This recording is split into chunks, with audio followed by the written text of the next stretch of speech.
Hello aspirants, looking at current affairs for 12th Jan 2017. The news items that have been picked up from the Hindu are these 19. We'll discuss them in detail. The first one, ensure no illegal construction in Tughlakabad Fort area. High Court to Archaeological Survey of India. So this is Delhi High Court order to ASI, Archaeological Survey of India, to ensure that no unauthorized activity or construction takes place within Tughlakabad Fort area. So Tughlakabad Fort is of archaeological significance, historical significance. We'll see that aspect too.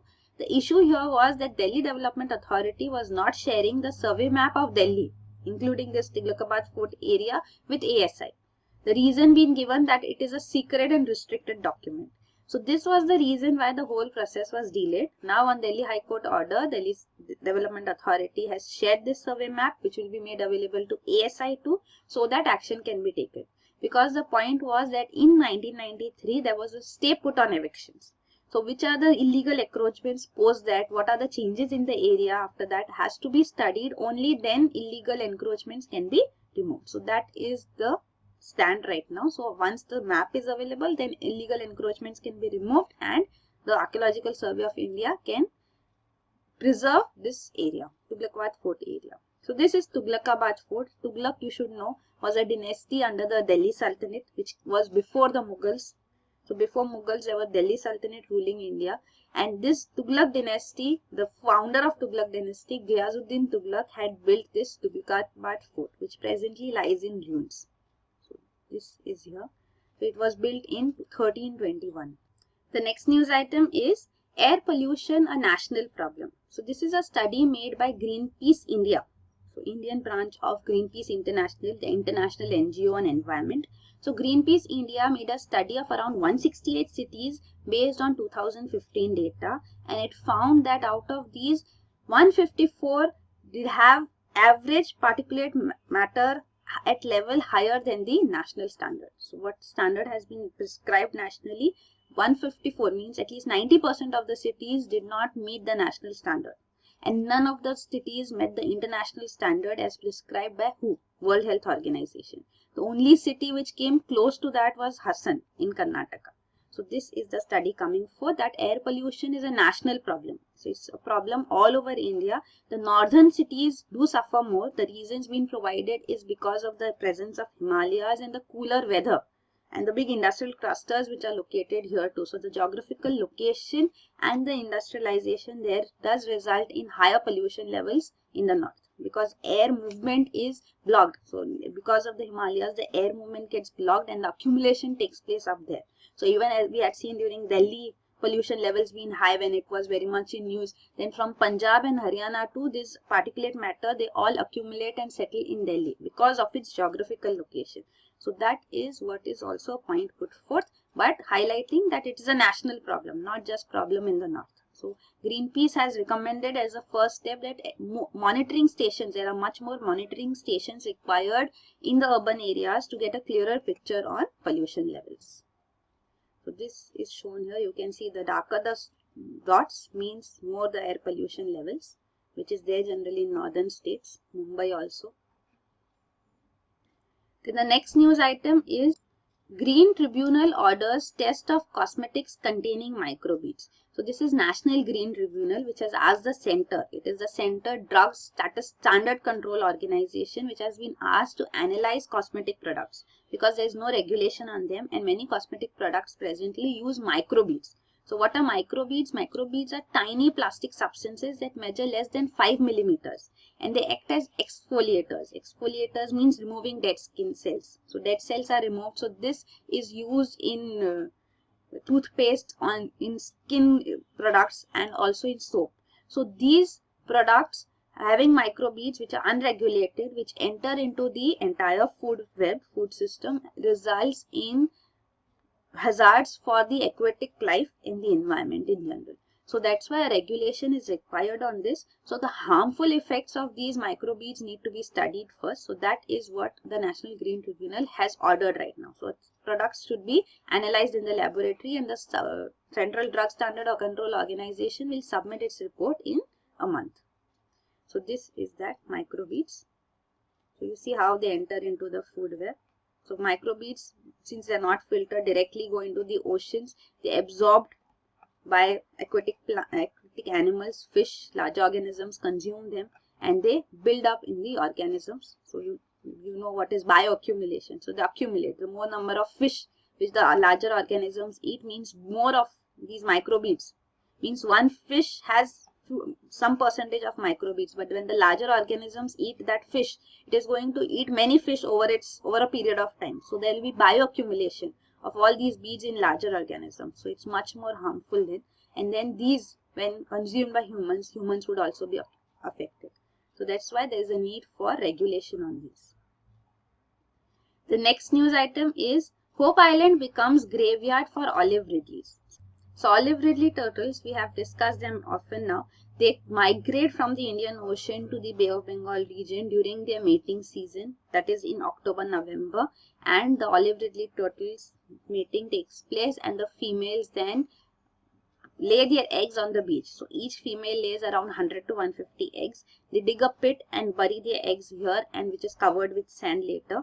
After around 6 weeks, 1.5 months, the eggs would hatch and the olive ridley turtles newly hatched would come out and they would again go back to the Indian Ocean. So that is this mass nesting which is seen of olive ridley turtles. So it's an annual feature and it is seen especially in Orissa coast in India, but then down in the Andhra region too, olive ridley turtles do mate. So these are also mating sites, nesting sites. So this Karinga Wildlife Sanctuary, which you can see here in Andhra Pradesh, is also one of the regions, the Hope Island here.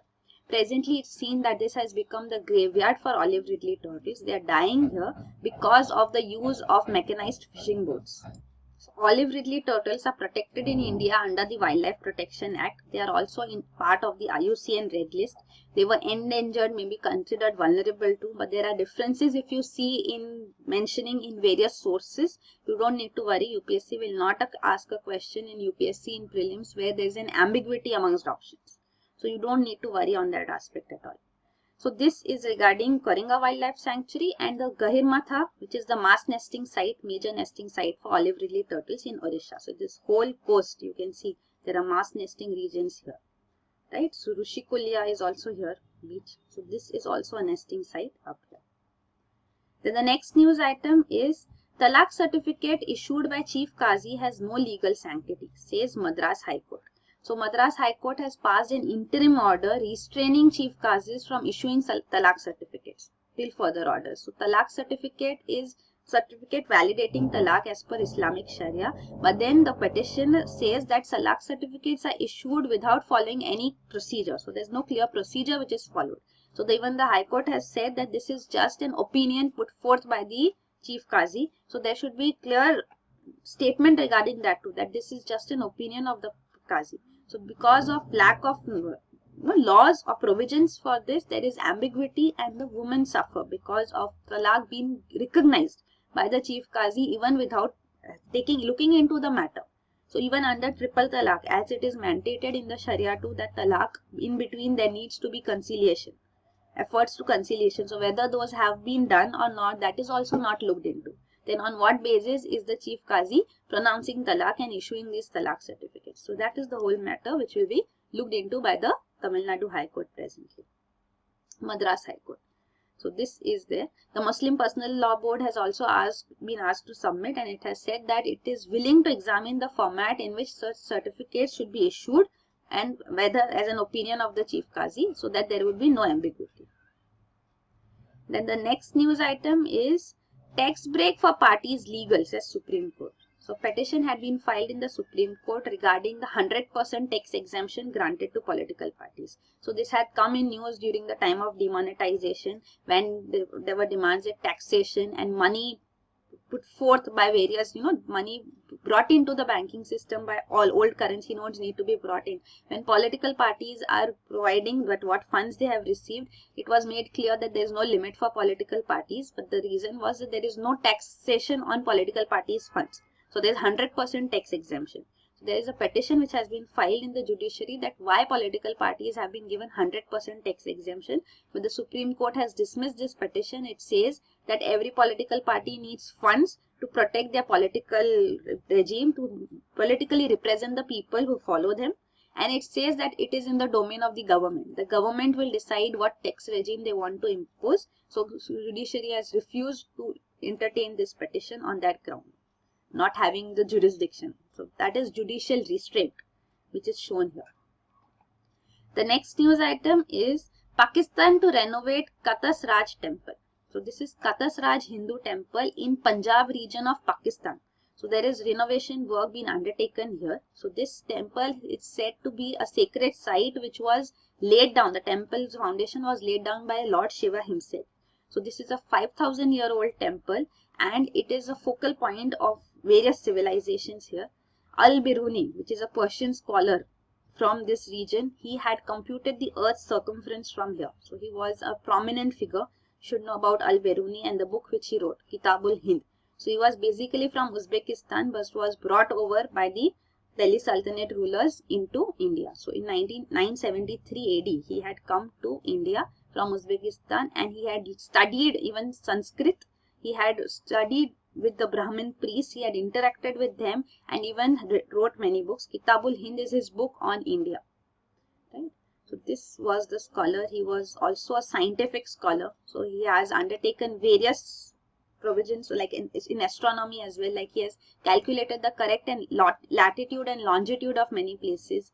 He has also said that the Indus Valley civilization once was a sea basin, which was refuted earlier, but then now it has been approved that this is a fact, that Indus Valley was once a sea basin. He has developed a theory for calculating the direction as such for various points, like for direction of Mecca, which is important for Muslims. So how to calculate the direction, he provided a mechanism for that. He also determined the densities of various precious stones, how to determine their densities. So in metallurgy, in chemistry, in astronomy, he had his domain. He was the one who said that speed of light is much larger than speed of sound. So this he had stated in that age. So you can imagine the significance of this. He had observed solar and lunar eclipses. He had proposed the theory that Earth rotated on an axis, on its own axis, long before anyone else spoke about it. So these were various travelers who had come to India too. So prominent ones are here in various centuries. So this is 11th century Al-Biruni. So 943 to 10,000 something would be 11th century. So this is Uzbekistan, from Uzbekistan Al-Biruni. From Morocco, Ibn Battuta. From France, Francois Bernier. So in various centuries they have come to India. They have written their books. Kitabul Hind is by Al-Biruni. Rihla is by Ibn Battuta. And an account of India by Francois Bernier. So this book explains the caste system in India. This book, Rihla, explains the Islamic religious laws. And if this book from French author, he explains the Mughal court system.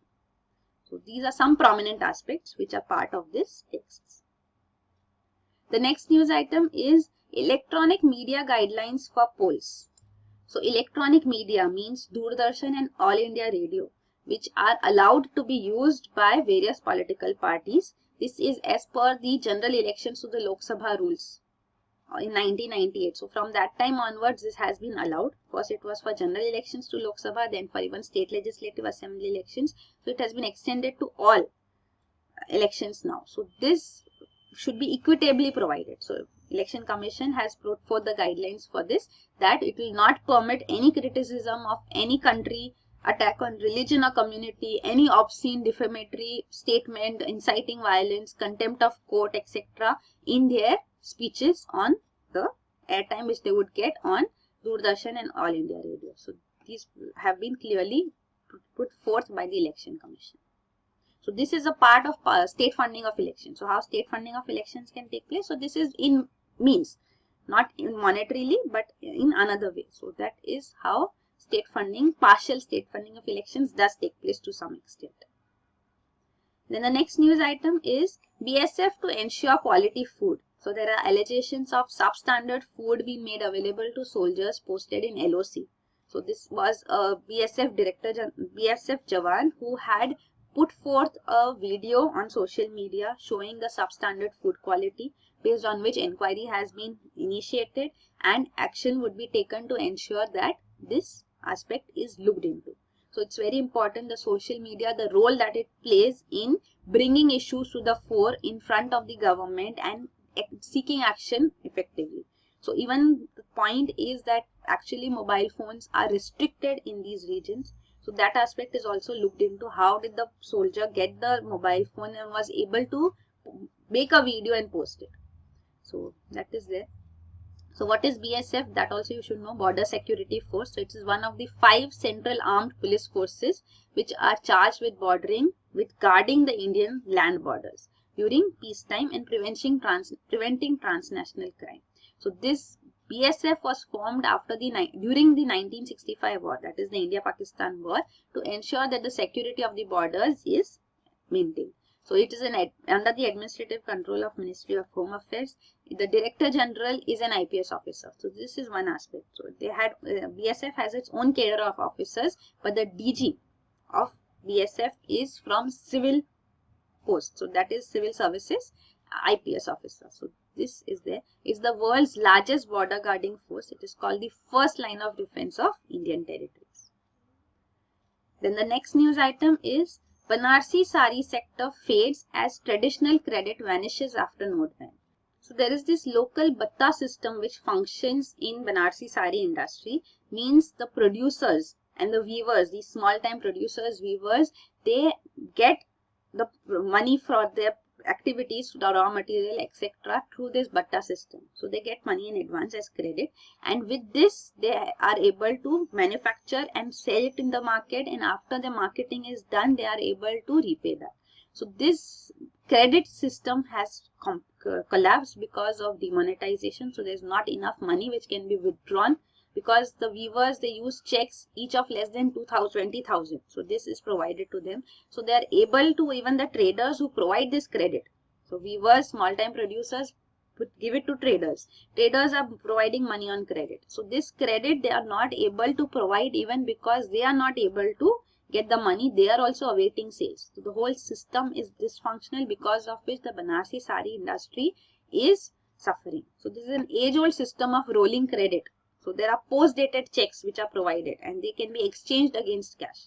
So these checks are also put forth in the market so that the money can be brought out of it. So in terms of some amount which is given as a concession, based on which an early withdrawal can also be done. So this whole system which is in place, but presently it has become dysfunctional. So you can see batta discount ranges from 0.5 to 3% a month. So during festivals, emergencies, when weavers are desperate and they need money as such, they can sell off these post-dated checks too at a discount, and then they would be getting the cash in return.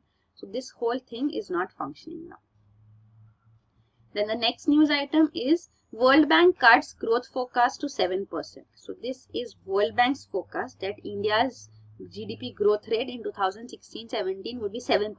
Earlier it has said that it would be 7.6%, but seeing the slowdown in consumption and manufacturing, especially due to monetization, and presently the decline in private investment and credit constraints in India, the World Bank has reduced its forecast. Also the banks have their NPAs, the effect of NPAs on their balance sheets is prominent. So that is also one aspect highlighted. So there is this, they say that weak industrial production and manufacturing and services purchasing managers indices further suggest a setback to activity in the fourth quarter of this financial year 2016-17. So this purchasing managers index, what is it? That also we'll see.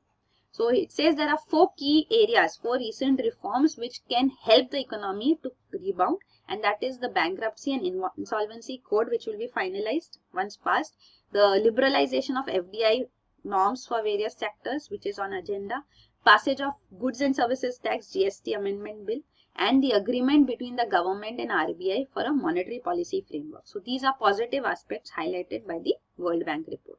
So it says that in the short term, demonetization could continue to disrupt business and household economic activities, weighing on growth. So demonetization effect has been acknowledged by World Bank here. So we'll see what is World Bank all about too, and what is this purchasing managers index too. So this is regarding World Bank. So it is an United Nations international financial institution that provides loans to developing countries for capital programs. So for larger projects, capital intensive projects. So its World Bank is a component of World Bank Group. So World Bank Group has various entities under it. These are the 5 entities. So it is World Bank. The official name is IBRD, International Bank for Reconstruction and Development. But in general, what we refer to World Bank is this IBRD. When World Bank Group is much larger, an umbrella organization for all these. Then there is International Development Association, which provides cheaper loans to developing countries, underdeveloped countries. International Finance Corporation, which provides loans to private sector and private entities in various countries. Multilateral Investment Guarantee Agency. So this is investment guarantee which is ensured for investments from foreign countries into any country. Looking into that aspect. And finally, International Center for Settlement of Investment Disputes. All these are organizations which come under World Bank Group. So all these 5 together form World Bank Group. So this is regarding the Purchasing Managers Index too. So you can see Purchasing Managers Index is a monthly survey of purchasing managers in 300 industrial companies. So there are these specific 300 companies which are picked up. So this is an indicator of business confidence, that how are they faring. So this gives you an idea of overall economy too, about business confidence. So this is PMI which is measured.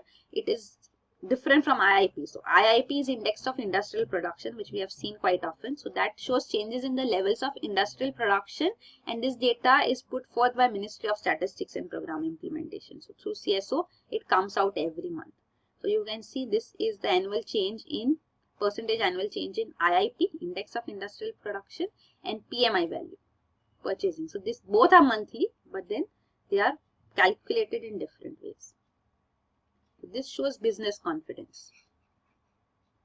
The next news item is Niti Aayog projects 8% growth rate.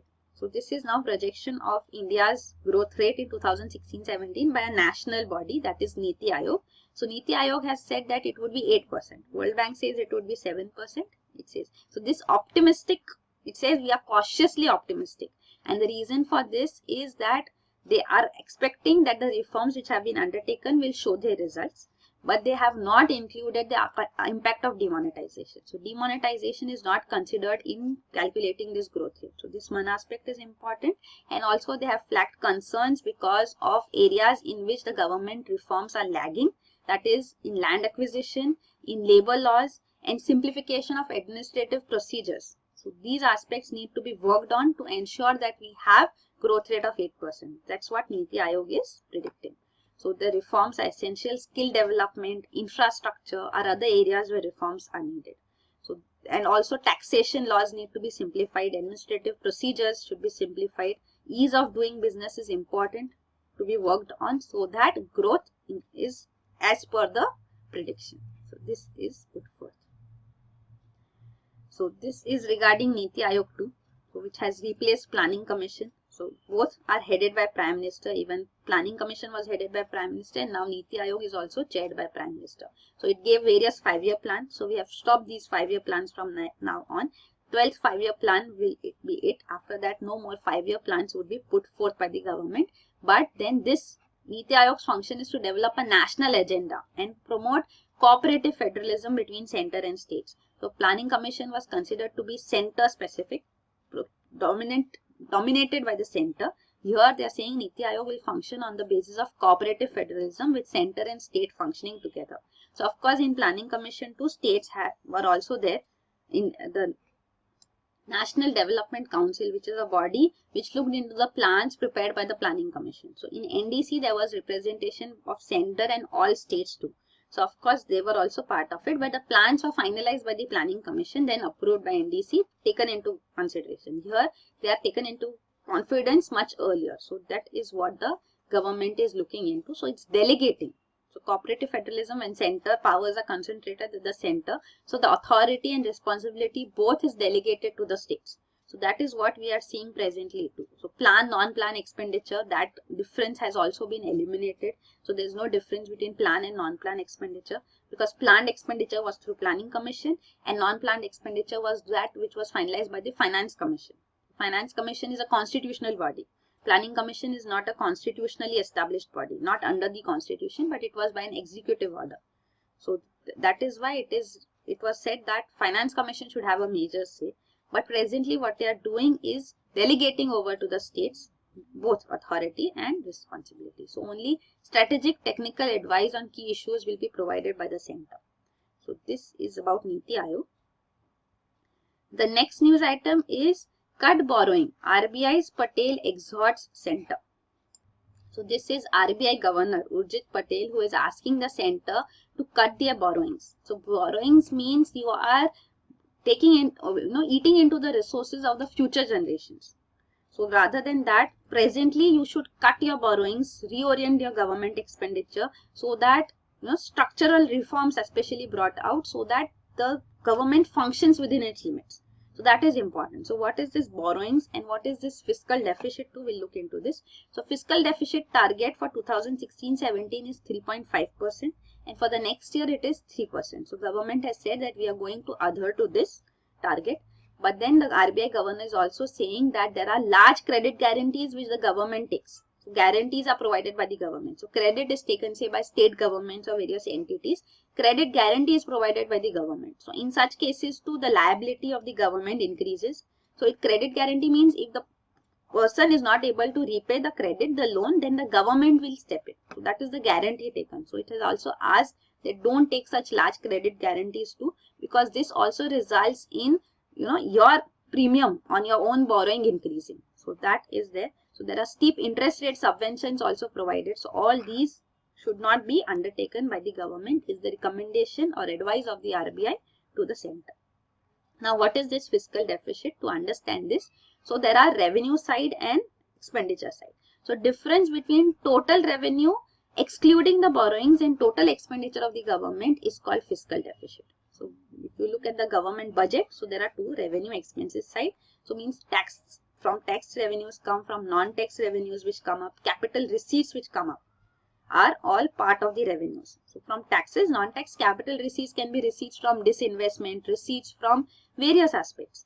So there are some receipts which are non-debt receipts. So non-debt receipts means like disinvestment. It's not a debt, but if you are borrowing, means you are taking a debt. So that is the debt receipt. So that is also capital receipts in part of the revenue side, which is coming into the government.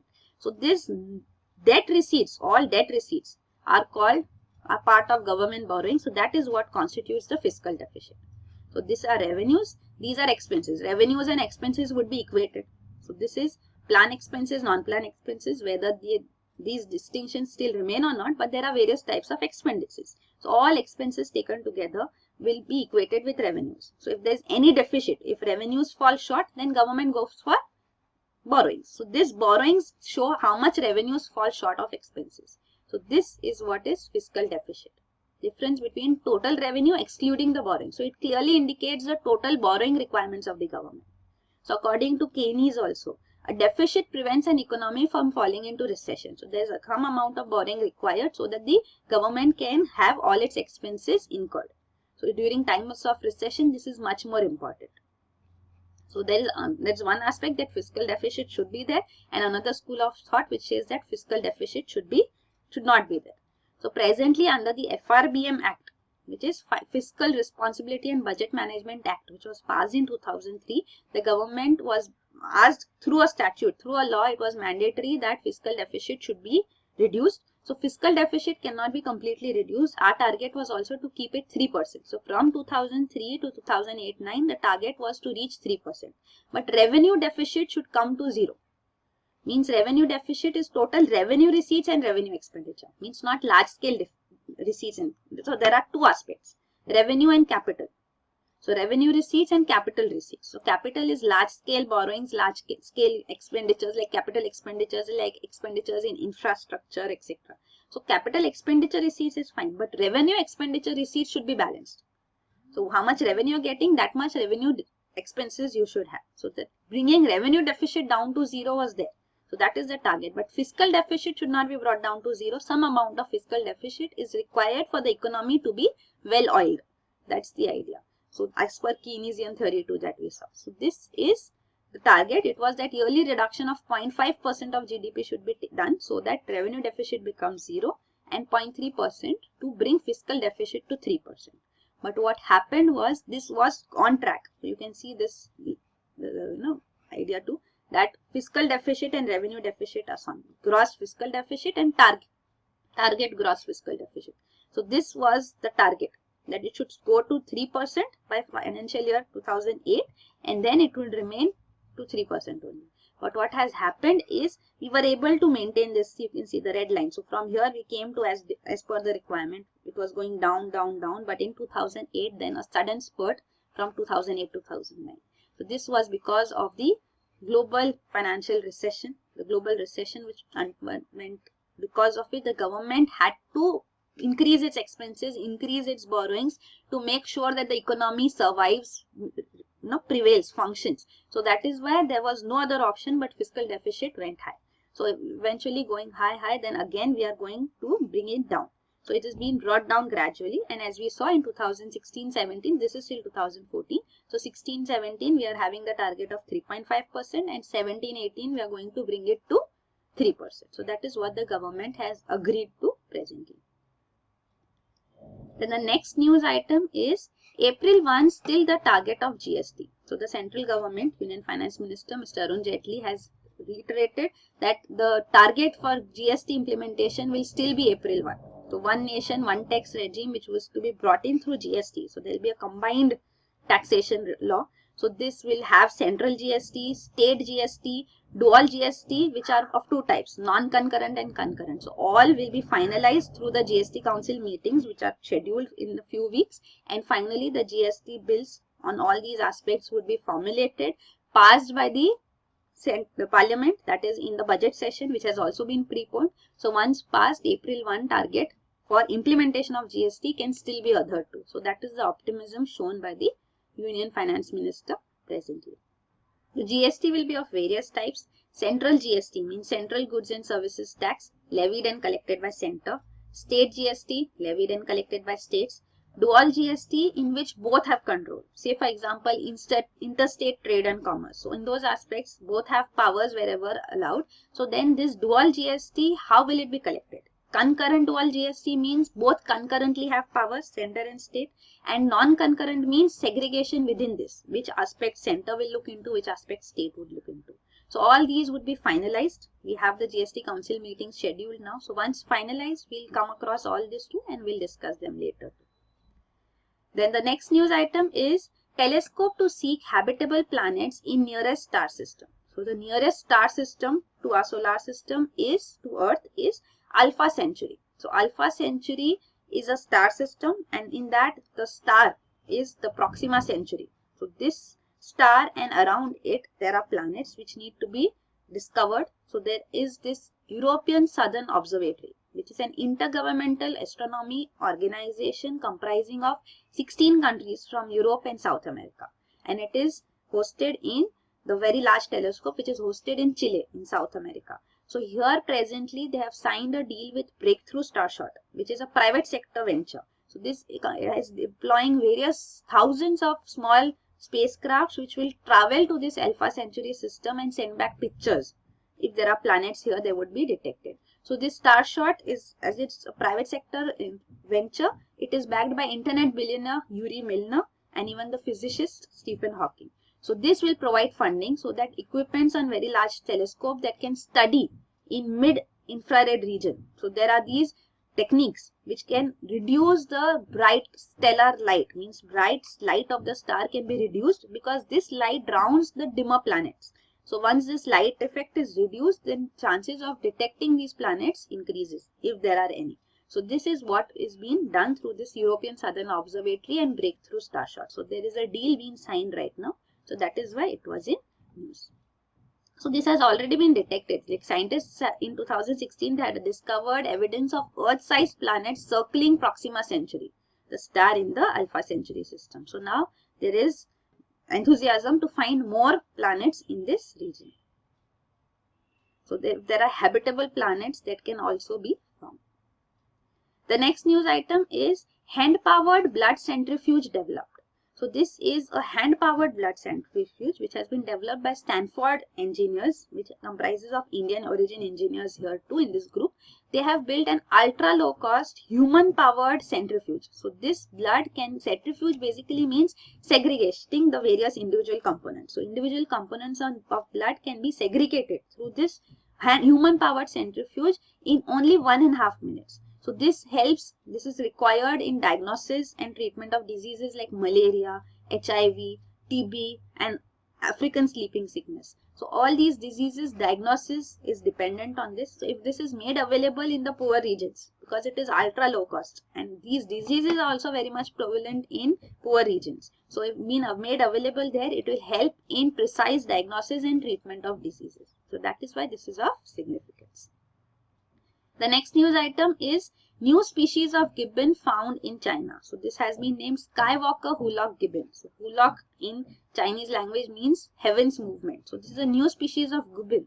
So this is such a large animal, a new species discovered, which is already in low numbers. So it's already endangered on discovery itself. So this is of significance. Gibbon are known for making their loud song, and this new species has a different sound as well. So this is in news. The next news item is Russian spares to support India. So Russia has amended its laws allowing long-term contracts for spares and support for military equipment supplied to India by the original equipment manufacturers. So original equipment manufacturers earlier were not allowed to have direct deal with India. It was only through intermediaries like Rosoboron Export, through which these deals could be signed. So this was a cumbersome process. So now Russian laws have been amended. So directly deals can be signed for spares and support with OEMs, original equipment manufacturers from Russia. So this will help a lot in India getting spares and support from Russia. And also India is discussing possibility of allowing licensed manufacturers for spares locally by Indian vendors. So if that is also possible, that would be great.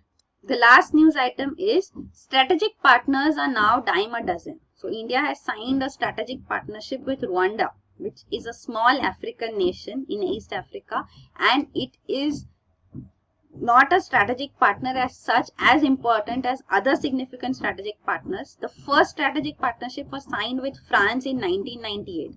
Post that, we have signed strategic partnership with these many countries, including China, Afghanistan, even organization like ASEAN is a strategic partner of India.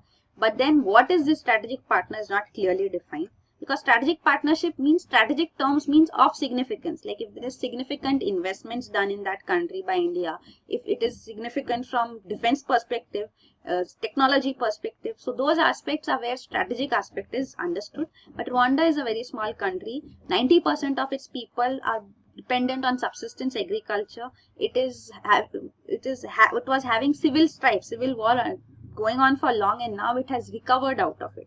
And India does not have a diplomatic mission in Rwanda itself yet.